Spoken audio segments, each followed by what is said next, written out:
मुंबई में मेयर चुनाव को लेकर बदले समीकरण। बीजेपी सरकार चुनाव टालने में जुटी। अब 31 जनवरी तक नहीं होगा मेयर चुनाव। बीजेपी पार्षद रजिस्ट्रेशन कराने को तैयार नहीं। मुंबई में मेयर चुनाव को लेकर बड़ी खबर सामने आ रही है। पहले दावे हो रहे थे कि 28 जनवरी को बीएमसी के नव नियुक्त पार्षदों की पहली बैठक होगी, मेयर का चुनाव कराया जाएगा। लेकिन मेयर को लेकर महायुति में जो पेच फंसा था वो ऐसा फंसा कि मेयर पद ही बीजेपी के हाथ से फिसलता दिखने लगा है। और इसके बाद शुरू हुआ मेयर चुनाव टालने का खेल। और अब जो खबर सामने आई है उसमें मेयर चुनाव इस महीने नहीं कराया जा रहा है, यानी बीजेपी ने हार मान ली है कि मेयर पद उसके हाथ में नहीं आ रहा है। इस बीच सवाल महाराष्ट्र सरकार को लेकर भी उठने लगे हैं। संकेत मिल रहे हैं कि संकट में फडणवीस की सरकार भी फंस गई है। महायुति पूरी तरह से टूटती दिखाई दे रही है। तो महाराष्ट्र की सियासत में अचानक क्यों शुरू हो गई है बदलाव की बात, आज अपनी स्पेशल रिपोर्ट में इसी पर करेंगे बात। नमस्कार, मैं आंचल। सबसे पहले हम आपको बताते हैं कि महायुति में टूटने की बात कैसे शुरू हुई है और कैसे बीजेपी का मेयर पद बीजेपी से दूर होता दिखाई दे रहा है।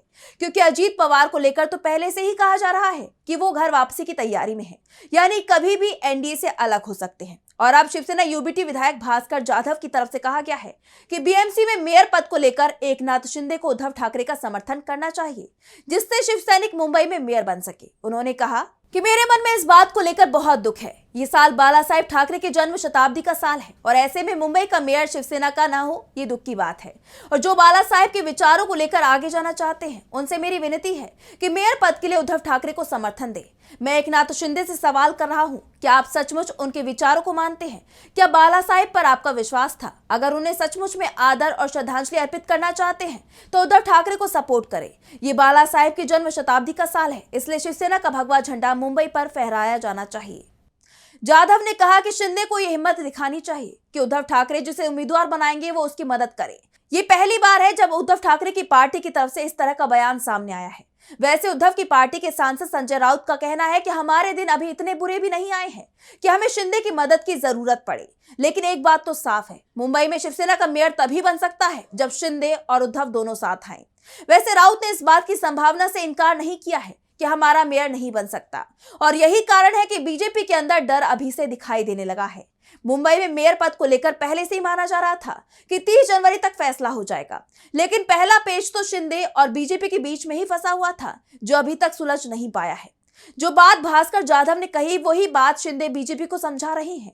शिंदे का कहना है कि ये साल बाला साहेब ठाकरे की जन्मशती का साल है, इसलिए इस साल के लिए शिवसेना का मेयर होना चाहिए। बचे 4 साल में बीजेपी अपना मेयर बनवा ले, हमें कोई परेशानी नहीं है। लेकिन बीजेपी इसके लिए तैयार नहीं हो रही है, तो शिंदे भी झुकते नहीं दिखाई दे रही है, जिसके चलते अब मुंबई में मेयर का चुनाव ही टलता दिखाई दे रहा है।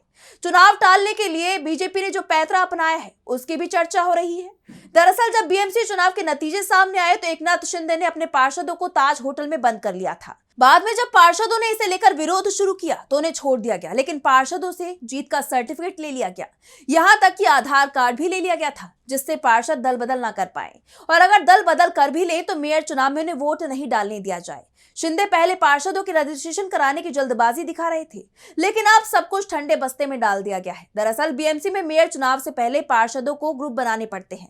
आमतौर पर एक पार्टी अपने सभी पार्षदों को मिलाकर एक ग्रुप तैयार करती है, जिससे दल बदल के किसी भी संकट को टाला जा सके। चुनाव नतीजे आने के बाद उद्धव ठाकरे की शिवसेना और मनसे ने तो अपने ग्रुप का रजिस्ट्रेशन करा लिया है, लेकिन बीजेपी और शिंदे की पार्टी के पार्षदों ने अपने ग्रुप का रजिस्ट्रेशन अभी तक नहीं कराया है, यानी आधे से ज्यादा पार्षदों के ग्रुप का रजिस्ट्रेशन नहीं हुआ है। इसलिए मेयर चुनाव के लिए प्रक्रिया भी शुरू नहीं हो पा रही है, और अब माना जा रहा है कि मेयर का चुनाव अब फरवरी के पहले सप्ताह में ही हो पाएगा। इस बीच बीजेपी को शिंदे के पलटी मारने का डर भी लग रहा है, और यही कारण है कि अब खबरें सामने आ रही हैं कि बीजेपी चाहती है कि उसके सभी 89 पार्षदों के ग्रुप के साथ ही शिंदे के सभी 29 पार्षद भी रजिस्ट्रेशन कराएं, यानी सभी 118 पार्षद एक ग्रुप के रूप में रजिस्ट्रेशन कराएं, जिसके चलते भविष्य में अगर शिंदे अलग भी होना चाहे तो उनके पार्षद अलग ना हो पाए, क्योंकि अलग होने के लिए 2/3 का समर्थन चाहिए होगा और 2/3 तो बीजेपी के पक्ष में होंगे। शिंदे के पार्षद मजबूरी में बीजेपी का साथ नहीं छोड़ पाएंगे। अब जिस तरह से शिवसेना यूबीटी के विधायक का बयान सामने आया है कि शिंदे को उद्धव का समर्थन करना चाहिए और शिंदे ने इस बयान पर चुप्पी साध रखी है। उसके बाद बीजेपी की चिंता तो स्वाभाविक मानी ही जा सकती है। यही कारण है कि बीजेपी अभी अपने पार्षदों का रजिस्ट्रेशन नहीं करा रही है। बीजेपी की एक और चिंता अजीत पवार को लेकर है, क्योंकि ये कहा जा रहा है कि अजीत पवार एनडीए छोड़ने का मन बना रही हैं। तो फिर शिंदे बीजेपी की सबसे बड़ी जरूरत और कमजोरी दोनों ही बन जाएंगे, क्योंकि शिंदे बीजेपी पर लगातार दबाव बना रही हैं और शिंदे के दबाव से निकलने के लिए बीजेपी के पास अजीत पवार अभी तक मौजूद है। महाराष्ट्र विधानसभा में बीजेपी अजीत पवार की मदद से बहुमत का आंकड़ा पार कर जाती है, जिसके चलते शिंदे फडणवीस सरकार पर दबाव नहीं बना पा रहे थे। लेकिन अजीत पवार बीएमसी में काम नहीं आ पा रही हैं, क्योंकि उनकी पार्टी को सिर्फ 3 सीट मिली है और इसके बाद अजीत पवार की एनसीपी के अंदर से आवाजें उठ रही हैं कि अब घर वापसी का समय है। अगर अभी फैसला नहीं लिया तो बहुत देर हो जाएगी, बीजेपी एनसीपी को खत्म कर देगी। अजीत पवार की घर वापसी पर संजय राउत का भी बयान सामने आया है। संजय राउत ने कहा कि मुझे लगता है कि शरद पवार अजीत पवार के साथ महाविकास अघाड़ी में शामिल होंगे, क्योंकि शरद पवार हमारे साथ हैं, उनकी पार्टी महाविकास अघाड़ी में है। अजीत पवार महायुति में है, फिर भी उन्होंने महाविकास अघाड़ी का साथ दिया है। ऐसे में उनके खिलाफ महायुति में कार्रवाई की जाएगी। मुझे पूरा यकीन है कि भविष्य में शरद पवार और अजीत पवार महाविकास अघाड़ी में एक साथ नजर आएंगे। राउत ने यहां तक दावा कर दिया है कि अजीत पवार और उनकी पार्टी के विधायक जल्द ही सरकार से अलग हो जाएंगे। होना ही पड़ेगा, क्योंकि अजीत पवार अब 2 नाव में सवारी नहीं कर पाएंगे। अब अजीत पवार अगर एनडीए छोड़ देते हैं और शिंदे भी घर वापसी कर लेते हैं तो महाराष्ट्र की सियासत में बड़ा बदलाव दिखाई देगा। बीएमसी का मेयर तो बीजेपी के हाथ से चला ही जाएगा, साथ ही देवेंद्र फडणवीस की सरकार भी मुश्किल में फंस जाएगी, क्योंकि फिर महाराष्ट्र में महायुति के पास बहुमत नहीं बचेगा। यानी बीएमसी में मेयर पद की जिद बीजेपी के हाथ से महाराष्ट्र की सत्ता भी छीन सकती है। बीएमसी का मेयर तो वैसे ही उसके हाथ से चला जाएगा और यही कारण है कि बीजेपी बीएमसी में मेयर पद का चुनाव टालने की कोशिश में जुटी हुई है और कम से कम उसे इस मामले में तो शुरुआती सफलता मिल ही गई है कि मेयर चुनाव अब फरवरी में हो पाएगा। इस महीने इसकी संभावना खत्म हो गई है। बस इतना तय हुआ है कि बीएमसी में महिला मेयर होगी, क्योंकि मेयर पद सामान्य महिला के लिए आरक्षित हुआ है। ऐसे में किसी भी श्रेणी की महिला मेयर बन सकती है, पर ये शिवसेना की होगी या फिर बीजेपी की। शिवसेना की होती है तो किस गुट की होगी, उद्धव ठाकरे गुट की या फिर शिंदे गुट से? साफ है, महाराष्ट्र की सियासत में इस वक्त बीजेपी सबसे बड़ी मुश्किल में दिखाई दे रही है। देवेंद्र फडणवीस की नींद उड़ी हुई है, क्योंकि उनकी कुर्सी भी मुश्किल में फंस चुकी है। ऐसे में सवाल उठ रहे हैं कि क्या शिंदे के दबाव में बीजेपी मुंबई में मेयर पद छोड़ देगी?